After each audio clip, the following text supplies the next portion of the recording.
Começa agora a campanha Adote um Bandido, para todos vocês que estão defendendo os criminosos abatidos na última operação. Estamos rastreando um por um dos perfis que fizeram postagem contra a polícia e em breve começaremos as entregas diretamente nas suas casas. Esse aqui é o Juninho Tripa Seca. Estava com um fuzil e 200 munições. Será o primeiro que enviaremos para casa de quem defende ele nas redes sociais.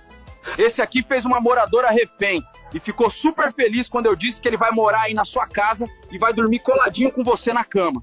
Mas não se preocupe, ele é apenas uma vítima da sociedade indefesa. Espero que cuide muito bem dele, com todo o amor e carinho que, segundo você, ele merece. Boa tarde, dona Esquerdilda da Silva. Viemos trazer seu menino. Não se esqueça que enviaremos toda semana alguém dos direitos humanos para ver se ele está sendo bem tratado. E você que continua saindo em defesa deles, já prepara a cama quentinha pro seu garoto, que a próxima entrega será aí na sua casa. Gostou do vídeo? Curta, comenta e manda pra quem você conhece que defende bandido.